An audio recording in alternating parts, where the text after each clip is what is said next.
Greetings, upstanders. Dr. O here, and add Pharrell to the latest list of black entertainers who just continue to let us down in the moments where we really need them to stand strong for people.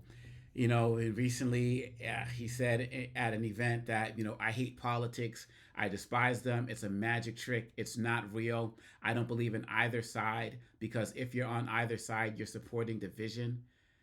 We can't just be the inspiration for American capitalism. We need to start capitalizing on that. Like, what the hell? Like, what the actual hell? This idea that, like, everything is politics. And as Clay Kane said, if you don't do politics, politics will do you. Now, Pharrell was saying this at an event for his launch of his program, Black Ambition, which is a program that is designed to, what is it on their website? When you go to blackambitionprize.com, Black Ambition is a set of prizes to fund bold ideas and companies led by underrepresented entrepreneurs. Well, how do people become underrepresented? Through politics, through political decisions. Like slavery was a political decision, Jim Crow was a political decision, the Housing Rights Act that had to happen, Voting Rights Act, all of these things that were designed to keep black people behind. That's politics.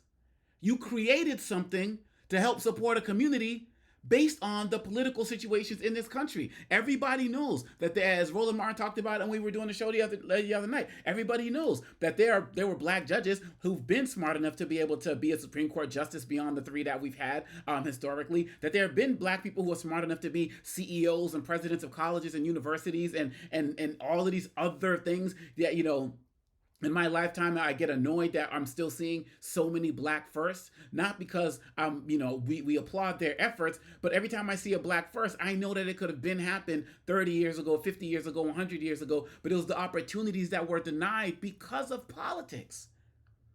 So why would you say that? And you know what, something, my brother Simba was saying this. He was like, you never see these white entertainers or these white bloggers or podcasters or Joe Rogans of the world, you never see them say anything about don't vote, I don't believe in politics, I don't believe in the process. They never do that.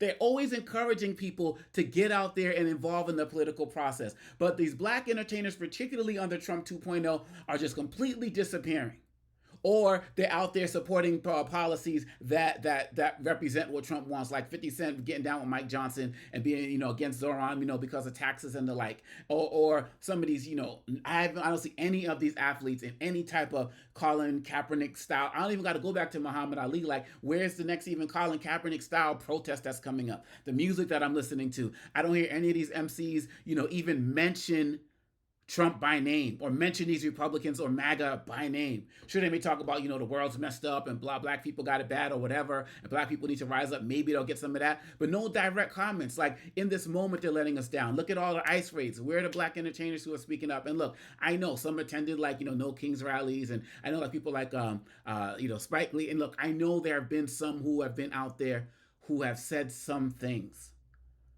but it's not enough, and it's not what at least what I'm used to as it relates to black entertainment and activism. Coming up, studying the Harry Belafontes of the world, like where are they, or the Paul Robesons of the world, and at the very least, Pharrell, can't you say people should get out and vote? People should get out in the political process. And for all y'all who are watching this right now and saying, "Oh, it's all the same," it's all the same. Come on. When are you going to grow up and wake up? You really think what's happening right now with these ICE raids would be happening under Kamala Harris? Do you really think what's happening with these boat destructions in Venezuela is happening under Kamala Harris? I do believe that her policy on Gaza would have been better than Trump's, and it would have been better than Biden, even though she messed up and said it would have been the same. But she wouldn't be trying to turn Gaza into a resort. And if you only voted against her or not voted at all just because of Gaza, and you're here in the United States, was it worth everything that you're getting right now? You're supposed to vote the people in office who can, at the very least, be persuaded to work towards a ceasefire, to work towards ending genocide. And we all knew that that was never going to be Trump. This is what, when Dr. King talked about the 60s, we need to move into these political spaces. LBJ said, make me do this. And LBJ wanted to do all of the civil rights stuff that he did. They said, make him do it. What are we doing here? These guys are so comfortable now out there dining with, Jared Kushner and Ivanka, getting out there fighting for these tax policies, going to Congress to fight for better money policies. Like, they are just letting us down in this moment. And just add Pharrell to the list. And these are guys who got paid off the path that we laid.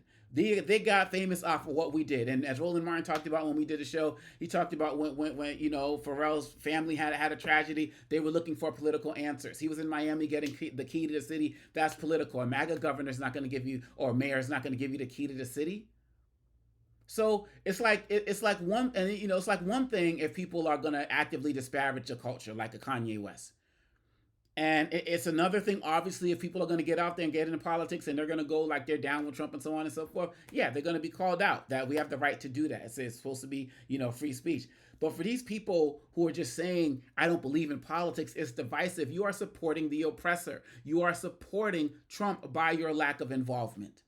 Because all of this man is about is division. He built his whole campaign. He built it. Everything he's done has been built off of division. And to say it that your inaction, Pharrell, is an action. And you're just too comfortable. And, it's great that you have the luxury and the privilege to be able to say, I don't do that politics stuff. But the rest of us don't. And many of your fans who rock your music, like myself, are up in this mix every single day in a country that's at war with them.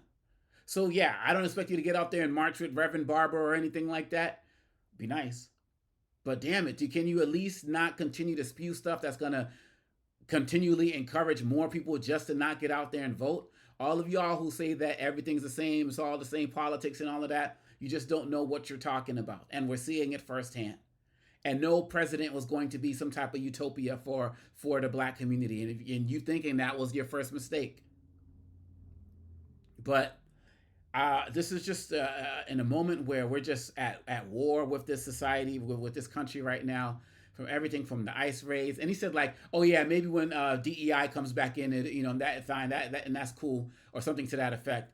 His other parts of his comments that I didn't read, he's basically saying like we only got what we got because of things like affirmative action, which majority benefited white women, or because there was diversity, equity, and inclusion policy. That's why black folks got anywhere that they got. Like, no, we got there because we were talented and fought hard, and we had to be twice as good. And unfortunately, in too many situations, only to get half as much.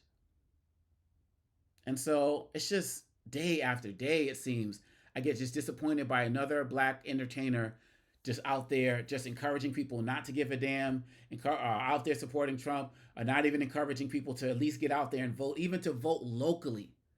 Like, even if you didn't believe in the presidential politics, you can't support a local mayor. You can't support a local member of Congress, a local state rep. Seriously?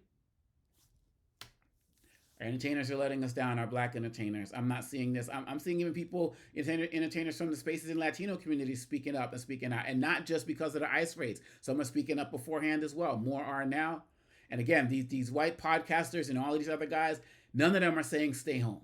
None of them are saying don't do politics. None of them are saying don't vote. Why is that? And this is something that Pharrell and others need to consider. Let me know what y'all think.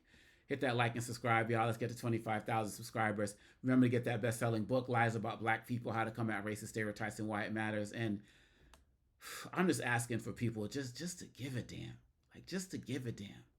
What Pharrell's doing with his organization is great, but it has to happen because of what's happened politically in this country. Got to put 2 and 2 together, bro. That'll make a lot of us happy. Peace.